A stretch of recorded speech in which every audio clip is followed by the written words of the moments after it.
Hello everyone, my name is Mohit Bhatia and today we are in the third lecture of chapter number 3 of class 9 laws of motion. बच्चों हम लोगों ने laws of motion के दो lecture देख रखे हैं. In our first lecture we talked about what is force, the basic understanding of force.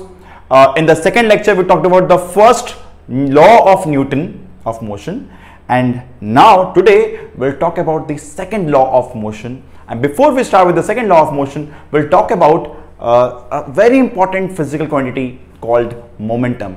So let's begin our session with our discussion on the basic meaning of momentum, right? So let's start. I expect all of us must have have their copy and pen ready with them, and let's begin with it. Okay.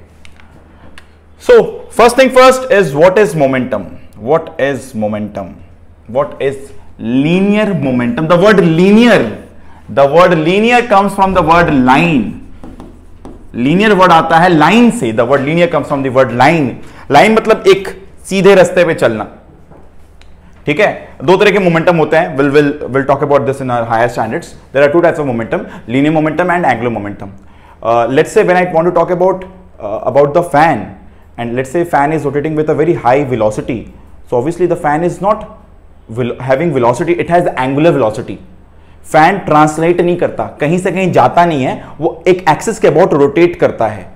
इस जगह पर हम लोग angular velocity की बात करते हैं और एंगुलर मोमेंटम की बात करते हैं. Whereas when you talk about a car moving somewhere, और maybe you displace an object somewhere, or maybe a man running in some direction with some velocity, you talk about linear momentum to discuss about them, right? Now what do you mean by the word momentum? What do you mean by the word momentum? So I hope all of us understand the meaning of the word linear. Linear word comes from the word line. Linear word comes from the word line. Line means you are moving in some particular line. By the way, that line can be a straight line, that line can be a curved line. मतलब जरूरी नहीं है कि जो वो object है जिसकी बात कर रहे हैं वो सीधे रास्ते में चल रहा है, वो कर्वी रास्ते में भी चल सकता है. That is also called linear. ठीक है. Okay. Now word momentum. Momentum is a new physical quantity we are talking about. This quantity actually helps us to understand how strong the impact will be if a body with higher momentum, if a body with some momentum strikes the other body. I'll repeat. Momentum is a physical quantity which helps us to understand how strong or how weak the impact will be if that body strikes with the other body or strikes with some other object, right? Let's understand this. Let's just understand this. Okay. Let's just understand this. If I can have some space somewhere so I can explain things. ठीक है, I'll use this part of the board. मेरे पास जगह नहीं है. Let's say I have a building and a man is standing here. यहां पर एक आदमी है. अगर ये आदमी ऊपर वाला A drops a small mass M on this mass B, तो इसको चोट लगेगा? हाँ लगेगा. छोटा चोट लगेगा. जो इम्पैक्ट जब होगा तो इसके माथे पे जब दर्द होगा वो छोटा दर्द होगा. In case of the small m, if I place a bigger mass here, now if this mass strikes this man, तो बड़ा दर्द होगा, छोटा दर्द होगा? बड़ा दर्द होगा, right? So there will be a stronger impact if this mass is larger, and there will be a weaker impact if the mass is smaller. I'm trying to tell you the basic history, why momentum as a physical quantity was explained or was discussed, right? It was discussed in order to help us to understand how strong the impact will be if a particular body having some momentum strikes a body or strikes another body or another object, right?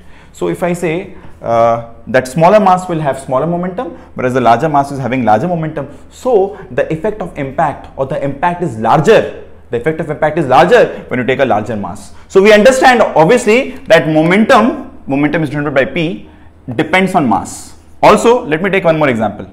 Let's say हम लोग circus में गए और हम लोग को कहीं रास्ते में गिरा हुआ एक बुलेट मिला, और ये बुलेट उठाकर हम लोग ने क्या किया, इस आदमी पे फेंका, राइट? ये बुलेट उठा के इस आदमी पे फेंका. ए ने क्या किया, बी पे फेंका. ए और बी दो दोस्त हैं, सर्कस में गए. वो सर्कस में होता है ना, बहुत लोग वो गन से बलून फोड़ते हैं, राइट? याद आ रहा है? गन से बलून फोड़ते हैं और उसके हिसाब से उन लोग अलग अलग गिफ्ट भी जीतते हैं, जो भी हो। पर मान लो कोई बुलेट मिल गया उसे, वो बुलेट से बुलेट उठा के ऐसे दोस्त पर मारा अपने हाथ से, तो जो इसको लगा चोट, जो हुआ इसको, जो चोट लगा अभी, तो ये थोड़ा सा गुस्सा वुस्सा हुआ, कुछ बोला वाला, जो भी हो, गुस्सा हो गया। तो जब ये कुछ इसको बोला वाला, मान लो बी जब ए को बोला, तो ए को बुरा लग गया कि भाई ऐसा कैसे बोल दिया। ये अगले बार क्या किया, ये इंस्टेड ऑफ बुलेट उठाने की जगह ये गन उठाया, ये गन उठाया और गन से अब बुलेट मारा। तो अब इंपैक्ट ज्यादा होगी, पहले इंपैक्ट ज्यादा था? अब इंपैक्ट ज्यादा होगा, बिकॉज अब जब बुलेट हिट करेगा it will have higher velocity. So we say that momentum depends on mass and momentum will depends on velocity. मतलब मोमेंटम एक ऐसा क्वांटिटी है जो इसलिए बनाया गया था ताकि हम लोग ये मेजर कर पाए कि इफेक्ट ऑफ इंपैक्ट बड़ा है या छोटा है जब वो body with some momentum is striking the other body और other object.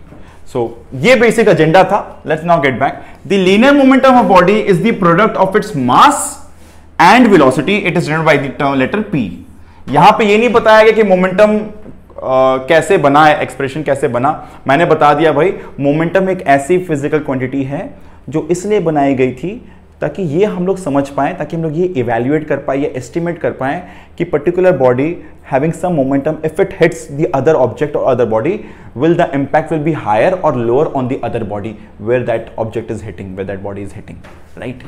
So we understood that this momentum depends on mass and velocity. Depends on mass and velocity. So together it depends on mass into velocity. P is the notation. P is the notation for linear momentum. P is the notation for linear momentum. P से हम लोग denote करते हैं linear momentum को, right?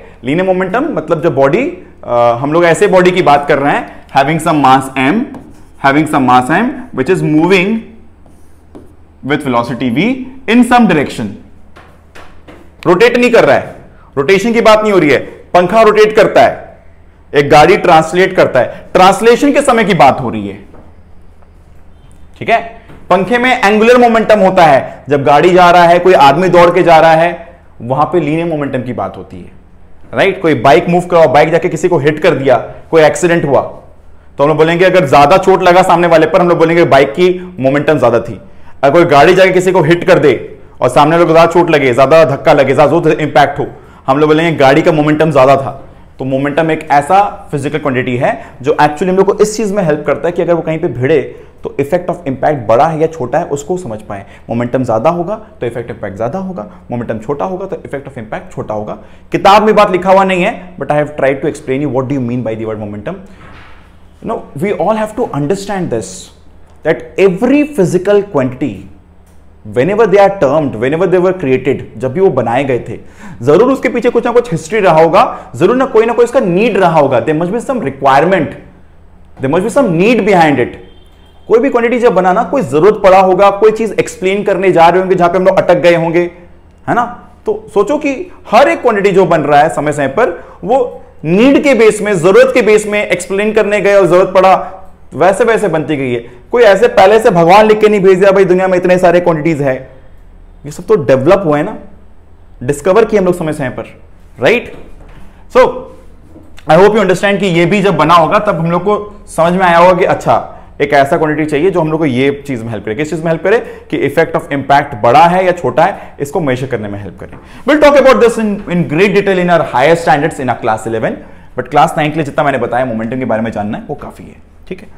Now you define momentum as product of mass and velocity. I'll tell you by the way, momentum and velocity both are vector quantity. See, mass is a scalar, velocity is a vector, so is momentum. Velocity is a vector, so is momentum. Whatever is the direction of velocity, that is the direction of momentum. The same is the direction of momentum. Momentum is a mass times velocity. Mass is a scalar times velocity. So if velocity is in this direction, we'll say momentum is also in this direction. Please remember momentum is a vector quantity. Momentum is a vector quantity. Okay, great. Now, so momentum is a vector quantity. And what is the unit? Students, m is what? kg है ना भाई? m is what? Generally SI unit क्या होता है? kg. What is velocity? Meter per second. SI unit of momentum is kg meter per second. The SI unit of momentum is kg meter per second. So 5 meter per second. This is 2 kg. This is 0 metre per second 5 kg, ठीक है ना भाई। 2 kg का mass having 5 metre per second, what is the momentum it has? It has momentum 10 kg metre per second, 5 into 10, ठीक है, 5 into 10, and what is it? 0 metre per second और 5, तो इसका मोमेंटम इनिशियली इज 0 एंड इसका momentum is 10 kg metre per second. जितना high momentum उतना जोर धक्का लगने वाला है उसको, जितना छोटा मोमेंटम उतना कम धक्का लगने वाला है उसको।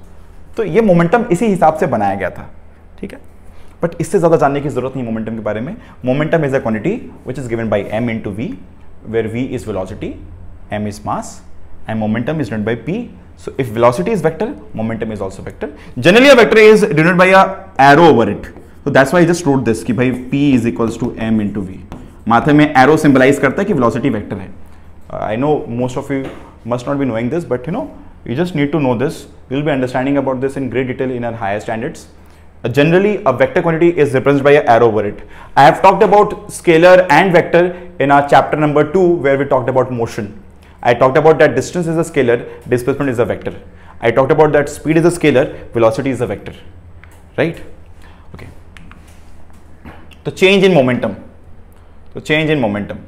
So the change in product mv can be either due to change in mass or due to change in velocity or due to change in both mass and velocity. If mass remains constant, then the change in momentum is due to the change in velocity. Generally हम लोग change in velocity की बात करते हैं। भाई मैं बता दूं, फिजिक्स के सेगमेंट्स हैं अलग अलग। You are in class 9 right now. In our 9th standard, we may not be knowing much of it, but when you go to higher standards, you'll understand this, that physics has been divided into parts based on the size of the body and the velocity of the body. Like we are, like me and you and whatever you are observing right now, which surrounds you, our body which has large mass as compared to the mass of atom and small velocity as compared to the velocity of light. So we belong to classical physics. This study deals with body with larger mass compared to the mass of atom and smaller velocity compared to the velocity of light. ध्यान से सुनना बात को। Then there is a segment of physics which is called quantum, where you take up with smaller masses. You take up with smaller masses, mass comparable to the mass of atom or electron or something like that. That is quantum. When you talk about body with very high speed, you talk about relativity or relativistic physics. And we are not getting into all those discussions. At our level, in general, mass does not change. When you talk about relativity and all, you will talk about that mass also changes. So let's not get into those discussions. What I want you to understand is, जब कभी momentum change होता है, generally हम लोग के standard में momentum देखो क्या होता है, momentum होता है m into v, ठीक है। अगर कहीं पर change of momentum, change is denoted by a delta. Delta signifies a change. Delta symbolizes a change. So whenever you find a change in momentum, you generally talk about change in velocity. You don't generally talk about change in mass. In classical physics, generally mass नहीं बदलता है। मास बदलने वाला सिर्फ एक case है हम लोग के डिस्कशन में, वो रॉकेट प्रपल्शन। जब रॉकेट उड़ता है, वो एक ऐसा बॉडी है जिसमें इतना फ्यूल होता है, जिस रेट से फ्यूल इजेक्ट आउट होता है, वहां पे चेंज ऑफ मास कंसिडर होता है जब चेंज इन मोमेंटम की बात कर रहे होते हैं। जनरली जब भी चेंज इन मोमेंटम की बात करते हैं तो मास नहीं बदलता, सिर्फ वेलोसिटी चेंज होता है। अगर रॉकेट का केस हटा दें तो, ठीक है, एट आर लेवल सिर्फ चेंज इन मोमेंटम मतलब चेंज इन वेलोसिटी होता है, मास का चेंज जनरली बात नहीं करते। मैं बता दूं, होता है चेंज, बट जनरली हम लोग के स्टैंडर्ड में चेंज इन वेलोसिटी होती है। मोमेंटम अगर चेंज हो रहा है तो मुझे पता है ना, मोमेंटम मतलब m into v, momentum change हुआ मतलब m इंटू वी चेंज हुआ, मोमेंटम चेंज मतलब m इंटू वी चेंज हुआ। तो जनरली जैसे एग्जांपल, एक बॉल दीवार से हिट किया, एक बॉल में मोमेंटम था, दीवार से हिट करके आया, तो वहां पे क्या बदला? क्या उसका मास बदला बॉल का? नहीं, सिर्फ वेलोसिटी चेंज हुआ। पहले वेलोसिटी इधर था, वेलोसिटी इधर हो गया। वेलोसिटी इस तरफ था 10 मीटर पर सेकंड, टकराने वाला वेलोसिटी इस तरफ 10 metre per second, something like that, right?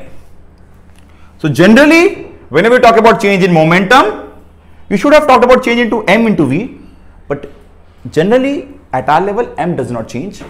In classical physics m जल्दी बदलता भी नहीं है, और बदलने वाला एक केस है, वो रॉकेट वाला केस है, जिसमें रॉकेट जब ऊपर जाता है तो लगातार वो फ्यूल इजेक्ट कर रहा होता है, फ्यूल इजेक्ट कर रहा होता है, जिसकी वजह से क्या होता है, वहां पर m इंटू वी चेंज हो रहा होता है, m इंटू वी चेंज हो रहा होता है, तो वहां मास बदलता है। वो केस पर हम लोग बात नहीं करेंगे अपने स्टैंडर्ड पर, will talk about it at higher standards only, but मैंने बता के रख दिया दिमाग में कि भाई याद रखना मास भी बदल सकता है। तो मोमेंटम चेंज का मतलब हम लोग के लेवल पर सिर्फ change in velocity, m into change in velocity, delta p मतलब m into delta v, right? Great. Now rate of change of momentum, let's say I'll take up a case, let's say m into v is the initial momentum, let me take like this is the direction, m into v, velocity इस तरफ है, ये ball दीवार से टकराने के बाद जब बॉल जा रहा है, इसका वेलोसिटी अभी भी v है। मान लो एक इलास्टिक कोलिजन हुआ, व्हाट इज इलास्टिक कोलिजन? जिस वेलोसिटी से बॉल गया उसी वेलोसिटी से बॉल आ रहा है, मास वही रहा, ठीक है। So what is the initial momentum of the body, m into v, what is the final? let's say if that direction is said to be a negative direction, this direction has to be said to be a positive direction. Sorry, if this direction is said to be a negative direction, this direction is said to be positive direction. अगर इस direction को negative बोलते हैं बच्चों, तो इसे हम लोग positive direction बोलेंगे, right? तो momentum is a vector. Momentum is a vector. ठीक है? So we should write that this is plus mv and this has to be a minus mv. I am taking this as an example. If this is like mv in this direction, so if this direction is minus, then this direction has to be plus. So I wrote minus mv is the initial momentum and this direction is plus mv. Velocity नहीं बदला, velocity बस direction change हुआ, इसलिए ये minus v था और ये plus v हो गया, ठीक है। तो what is the change in momentum? Final momentum minus initial momentum, final momentum minus initial, what is this? 2mv। हाँ, अच्छा, in how much time this ball bounce back, that time interval is let's say some t, so that's like 2mv by t is the change in momentum, ठीक है। और let me just write down again that initial momentum is say some pi, final momentum is let's say some pf, so what is the change in momentum? Final momentum minus initial momentum, that's called delta p. That's called delta p. Delta p. We can write this as what? mv1, let's say mv2. Let's say we can write this as mv1 minus v2, or you can write this as mu and this is as mv. समझ में आ रहा ना? बहुत लोग initial velocity को u लिखते हैं और फाइनल वेलोसिटी को v लिखते हैं, हाँ है ना? समझ आ रहा है कि नहीं आ रहा है? समझ आ रहा है कि नहीं आ रहा है भाई? we can write this as mu and we can write this as mv minus mu, m common ले लिए तो लिख देंगे mv minus u. what is the rate of change of momentum? m times v minus u by t. what is this v minus u by t? it is said to be acceleration, it is said to be acceleration. so what is this v minus u by t? so what is the rate of change of momentum? it is m into a, which is the formula for force actually. I'll tell you later on. We'll talk about this again in our second law. We just talked about what is momentum. I'll just repeat. Momentum को हम लोग m into v से denote करते हैं. Change in momentum क्या होता है भाई? Change in momentum is m into delta v only. Change in velocity. अगर initial momentum कोई mu था, final कोई mv है, तो what is change? mv minus u, m common हो गया. What is the rate of change of momentum? mv minus u by t.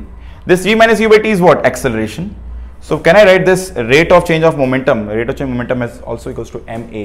और हम लोग अभी पढ़ने वाले हैं आगे that this is equals to f. Let's just start. Newton's second law says, let's just start. The rate of change of linear momentum of a body is rate of change of, we just talked about it. Rate of change of linear momentum is what? m है ना? So rate of change of linear momentum of a body is directly proportional to the force applied on it. F is proportional to mv minus u by t, which can be written as m into a, as said to us by Newton's second law. Newton's second law के पहले हम लोग ने समझा momentum क्या होता है. Initial momentum is given by mu, final is given by mv. What is the change mv minus u? What is the rate of change by time? जिस t इस t टाइम में अगर चेंज हो रहा है मोमेंटम तो by time, तो v minus u by t is written as acceleration. So that's like m into a, and Newton's second law says that the rate of change of linear momentum of a body is directly proportional to the force applied on it, and the change in the momentum takes place in the direction in which the force is applied. जिस तरफ force apply होता है उस तरफ ही change of momentum होता है. Will talk about this no on what ground they are talking about this, what actually this means. So that's like force is rate of change of momentum, which can be written as delta mv by delta t, which can be written as this m del v by t, which is like ma. So now यहां पर ना एक equals to लगाना चाहिए actually, because they talked about directly proportional. They didn't say about equality. So when I put a equals to here, F is equals to K. मैं बता दूं भाई, सेकेंड लॉ के पहले तक किसी को फोर्स का मैथमेटिकल फॉर्मूला नहीं पता था. न्यूटन के फर्स्ट लॉ में हम लोग ने समझा था कि फोर्स होता क्या है, फोर्स को डिफाइन कैसे किया गया. फोर्स एक ऐसा एजेंट है जो अगर प्रिवेल ना करे तो बॉडी अगर रेस्ट पे तो रेस्ट पे रहेगा, अगर वो मोशन में तो उसी लाइन पे मूव करता रहेगा, वो अपना डायरेक्शन चेंज नहीं करेगा. फोर्स एक ऐसा एजेंट है, राइट. वहीं पर न्यूटन का सेकेंड लॉ क्या समझाता कि फोर्स का मैथमेटिकल एक्सप्रेशन या फॉर्मुलेशन क्या है. भाई न्यूटन के जो तीन लॉ है ना, वो तीन बात करते हैं. पहला लॉ बताता है कि फोर्स का डेफिनेशन क्या है, दूसरा बताता है फोर्स का मैथमेटिकल फॉर्मूला क्या है जो हम लोग अभी बना रहे हैं, तीसरा लॉ बताएगा फोर्स एक्ट किस तरह करता है, कहीं पर भी किस तरह उसका बिहेवियर है, उसके बिहेवियर को हम लोग स्टडी करते हैं न्यूटन के थर्ड लॉ से. So now F is equal to k m a. ये के इसलिए लगा बिकॉज डायरेक्टली प्रोपोर्शनल बोला हुआ था, इक्वल टू लगाते वक्त एक कांस्टेंट लगा है, कांस्टेंट ऑफ इक्वालिटी. फोर्स अभी पहली बार मैथमेटिकली डिफाइन हो रहा है. सोचो इस समय का बात है जिस समय फोर्स अभी तक डिफाइन नहीं हुआ है, उस समय हम लोग फोर्स को पहली बार डिफाइन कर रहे हैं. तो अगर डिफाइन किया गया, अब यूनिट डिफाइन किया जा रहा है, बिकॉज अभी तक यूनिट भी नहीं बना हुआ है. भाई तुम बोलते हो इतने लंबे लेंथ को 1 मीटर बोल रहे हो, तो पहले तो समझोगे ना कि लेंथ है, पहले तो पता लगाना पड़ा ना कि हम लोग क्या नापना चाह रहे हैं, एक लेंथ नापना चाह रहे हैं, लेंथ के लिए स्टैंडर्ड बनाना चाह रहे हैं. तो पहले फोर्स समझा गया, अब फोर्स के लिए एक स्टैंडर्ड बनाया गया, यूनिट बनाया गया. I hope you understand the meaning of unit. मैंने बताया था चैप्टर नंबर 1 में, यूनिट मतलब हर एक का एक का मतलब क्या है, मतलब 1 मीटर लंबाई क्या है, इतने बड़े लंबाई को 1 मीटर कह दिए. आज से इसके डबल को 2 मीटर कहेंगे, आज से उसके ट्रिपल को 3 मीटर कहेंगे. 1 kg मास एक पर्टिकुलर मास को कह दिया गया, उसके डबल को 2 kg कहेंगे, उसके 50 जनों को 50 kg मास कहेंगे. तो पहले तो मास समझना पड़ा ना, मास क्या है या लेंथ क्या है, उसके बाद तो यूनिट बना. फोर्स को अभी भी बस समझे, अब हम लोग फोर्स का यूनिट बना रहे हैं. तो फोर्स यूनिट बनाया गया कि फोर्स 1 न्यूटन का फोर्स कहलाएगा, एक बॉडी पर काम कर रहा है. 1 न्यूटन का फोर्स उस फोर्स को कहेंगे कि एक बॉडी पर 1 न्यूटन का फोर्स काम कर रहा है, तब जब 1 kg के मास पर अगर ये फोर्स लगता है तो उस बॉडी पर 1 मीटर पर सेकेंड स्क्वायर का एक्सेलरेशन प्रोड्यूस हो जाए. हम लोग कहेंगे उस बॉडी पर 1 न्यूटन का फोर्स लग रहा है. 1 Newton force is that force which when act on a body of mass 1 kg. 1 Newton force is that force which when act on a body of mass 1 kg produces an acceleration of 1 meter per second square, which means k is equals to 1. Which means k is equals to 1. K is equals to 1. This is like k into 1 into 1, k equals to 1. So k equals to 1. So we can write this as F equals to ma. We can write this as F equals to ma. तो ये F equals to ma बना कब, जब हम लोगों ने unit define किया और इस तरह डिफाइन किया कि 1 न्यूटन फोर्स एक ऐसा फोर्स है जो 1 kg के बॉडी पर अगर एक्ट करे तो उस पर 1 मीटर पर सेकंड का एक्सेलरेशन प्रोड्यूस करेगा. तो k into 1 is k equals to 1. तो k equals to 1 मतलब k is 1. तो we don't need to write 1 actually ना, k को लिखने की जरूरत ही नहीं, k तो 1 है. तो F equals to ma is the formula. तो वही है for the relation F equals to m delta v by delta t which is like acceleration, we can write this as F equals to ma. 2 condition are needed. मैं बोलूं भाई F equals to ma सिर्फ तब लिख सकते हैं when velocities are much smaller than the velocity of light. by the way मैं बता दूं, मैं सारी बातें तब कर रहा हूं जब हम लोग बात कर रहे हैं क्लासिकल फिजिक्स की. ये बात शायद अभी समझ में ना आए, पर हायर स्टैंडर्ड में समझ में आएगी कि हम लोग वो बॉडी पर बात करते हैं जिनकी मासेस काफी बड़ी हो compare to mass of atom, और उन वेलोसिटी के बारे में बात करें जिनकी वेलोसिटी काफी कम है compare to velocity of light.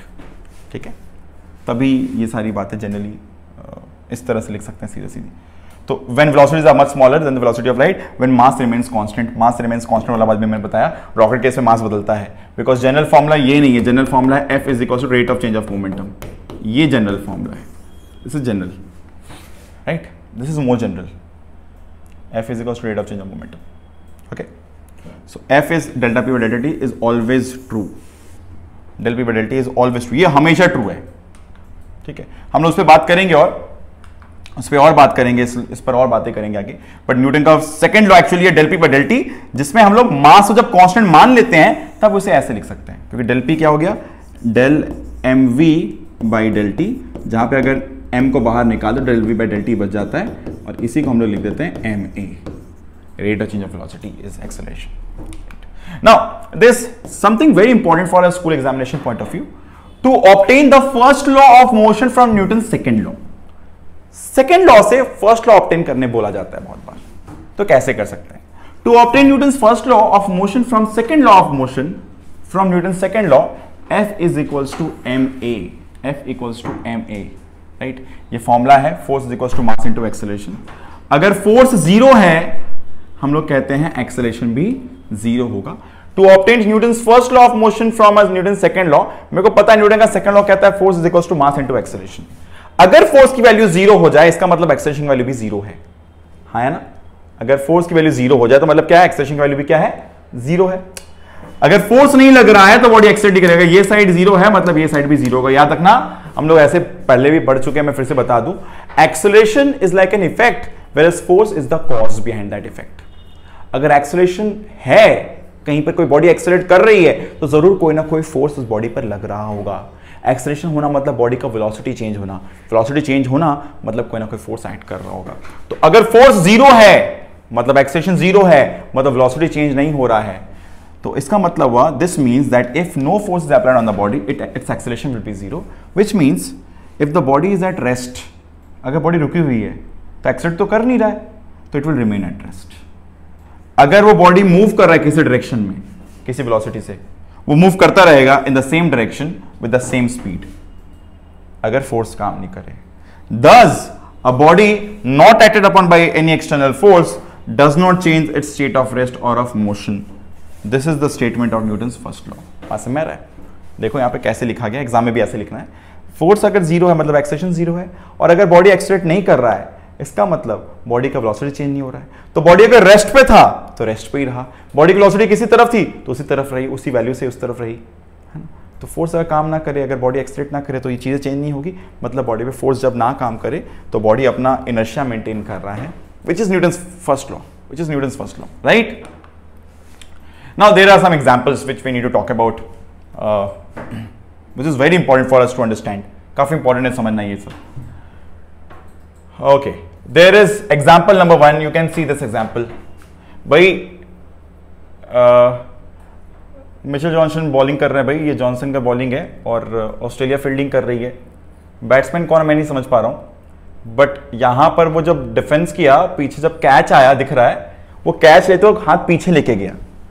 हाथ जब पीछे लेके गया, इसका मतलब क्या होता है? मैंने फोर्स का फॉर्मूला देखा है। क्या है फोर्स का formula? Rate of change of momentum, इसमें लिख सकते हो m into delta we by delta T.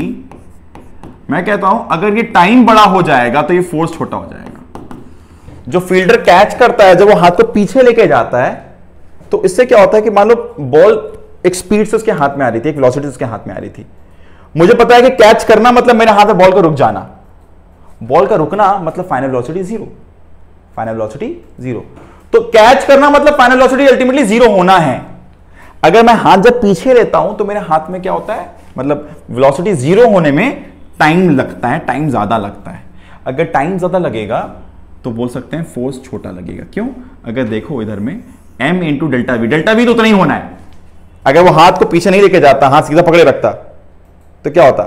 जो वेलोसिटी से आया और जो वेलोसिटी होना है, फाइनल वेलोसिटी जीरो ही होना है। कैच करना मतलब फाइनल वेलोसिटी जीरो, पर जो टाइम लग रहा है वो टाइम अगर छोटा लगेगा, कम टाइम लगेगा, हम लोग कहते हैं कि फोर्स ज्यादा लगा। फिर क्यों?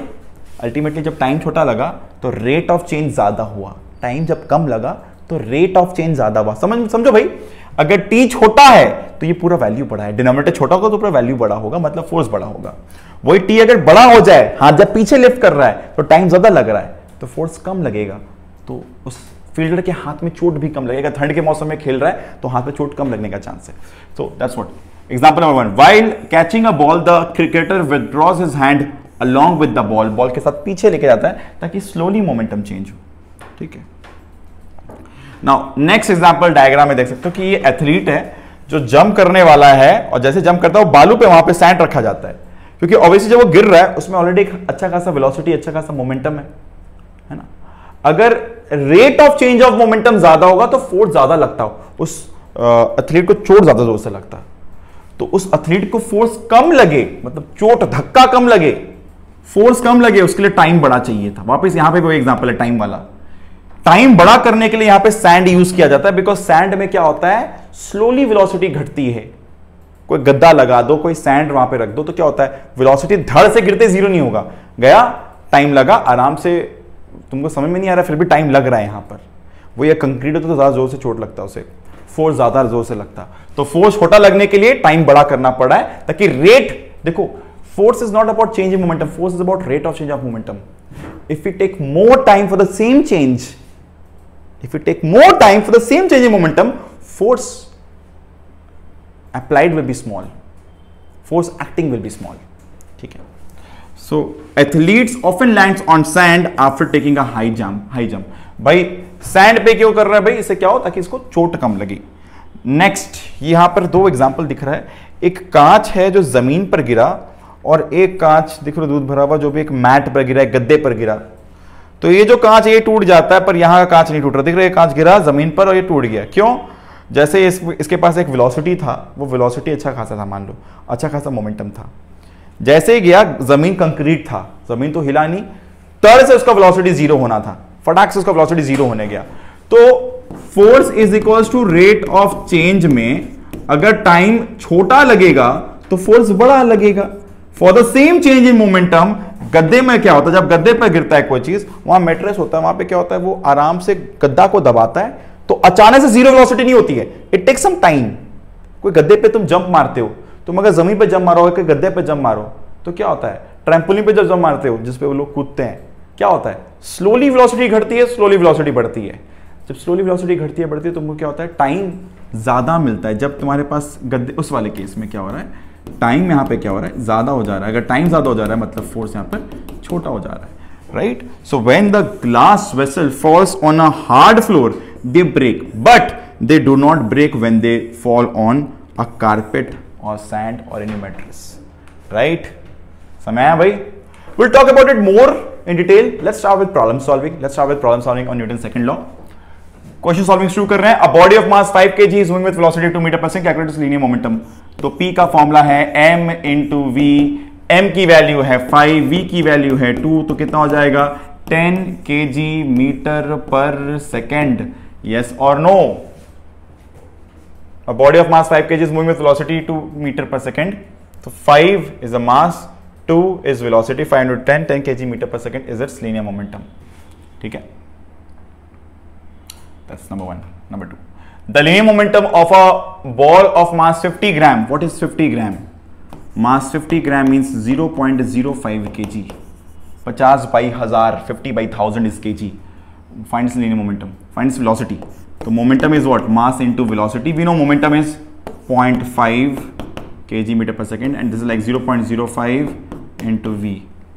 तो सॉल्व करेंगे तो v का वैल्यू होगा 0.5 बाई 0.05, विच मीन्स यहाँ से डेसिमल हटाएंगे तो यहाँ पर जाएगा 100, यहाँ से हटाएंगे तो यहाँ पर जाएगा 10। This will be 10 metre per second, because बाकी सब SI में था, इसलिए इसको भी, मास को भी SI में कन्वर्ट किया, kg में कन्वर्ट किया, राइट। तो वेलोसिटी भी SI में आया, velocity is 10 metre per second. A force of 50 Newton acts on a body of mass 2 kg. Calculate the acceleration produced. So the formula we have learned right away is from Newton's second law, F equals to ma. याद कर लो, F equals to ma. So what is F? 15 Newton. What is mass? 2. What is acceleration? We need to find out. So A is 15 by 2, which is 7.5. Unit will be meter per second square because SI unit है, ठीक है। So बाकी सारी चीजें SI में थी। Newton is the unit of force. Calculate the magnitude of force which when applied on a body of mass 0.5 kg produces an acceleration of 5 meter per second square, minus होना था। This is acceleration, this is mass. F equals to m into a, m is 0.5, a is 5, 2.5 newtons, है ना। A force of 10 Newton acts on a body of mass 2 kg for 3 seconds. F equals to 10 Newton,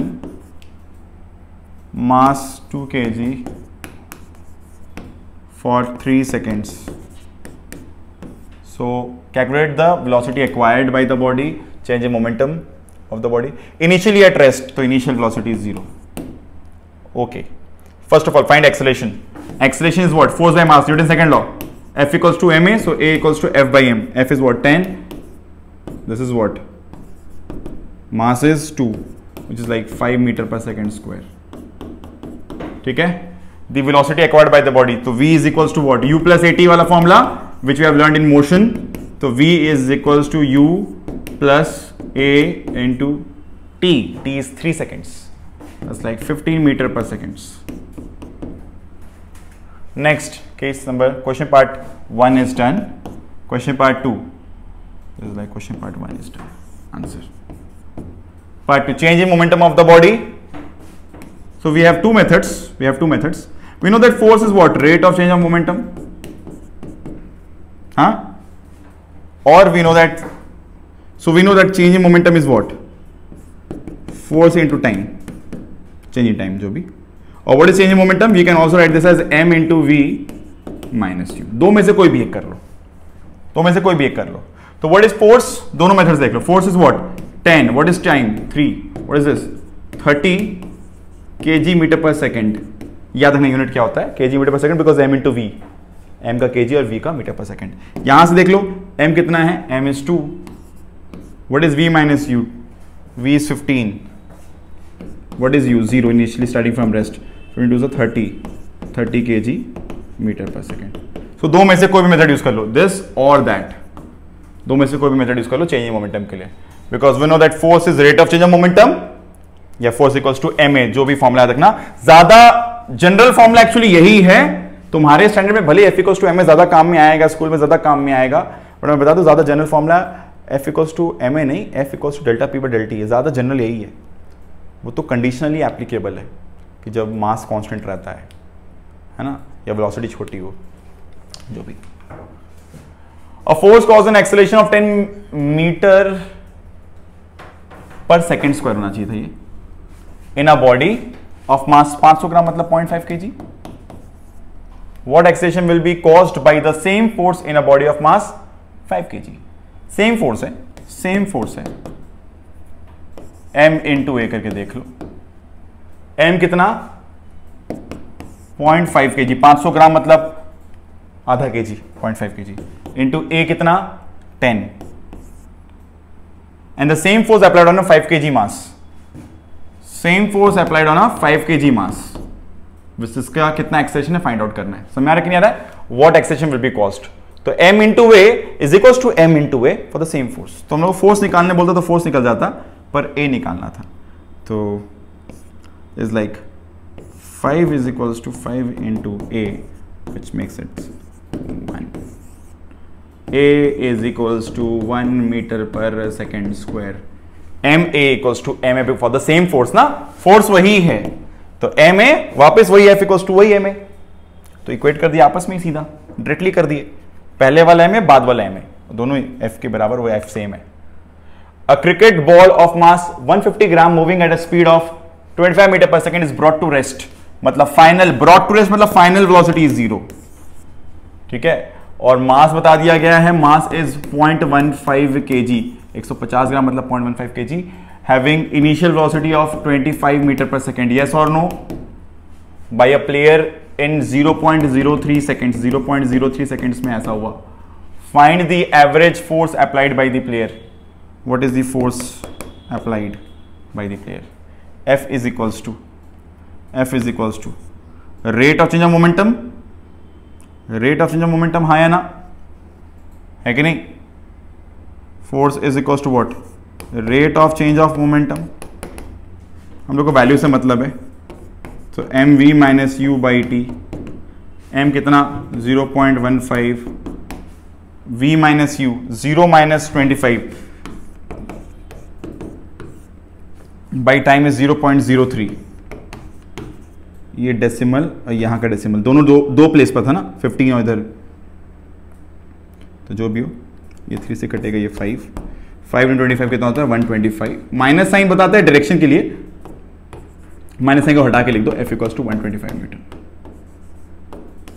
minus sign direction के लिए था, तो उस पर बात नहीं करते। तो find the average force 125 newton. कैसे हुआ देख लो वापस, del we by del T और M we minus you by T, V minus you by T solve करने पर 25/3 इधर 25 0 माइनस 25 बाई 0.03 इधर 0.15 पॉइंट कट गया, 15/3 बचा, 5 हुआ, 5 × 25 125। माइनस साइन डायरेक्शन के लिए था इसलिए हटा दिया ऊपर। तुमको पता है कि ना क्रिकेटर तो ऑब्वियसली बॉल को रोकेगा ही ना। Okay, so will stop here at this point of time. हम लोग ने आज इस लेक्चर नंबर 3 में ट्राइक या न्यूटन के सेकंड लॉ को थोड़ा बहुत समझे, मोमेंटम क्या होता है समझे, और उस पर कुछ एप्लीकेशन न्यूमेरिकल भी किया। आई एक्सपेक्ट सारी बातें सबको समझ में आई होगी। Will continue with this further and will talk about Newton's third law and we'll talk about a little more about Newton's second law also in our by the end of this session. So Newton's third law and law of gravitation given to us by Newton, ये दो चीज और बात करने वाले हैं इस chapter में, that will bring to the end of this chapter very soon. So this much for today. I hope everybody must have understood every bit of it. Keep watching, keep learning. See you in the next class. Thank you. Bye bye. See you all.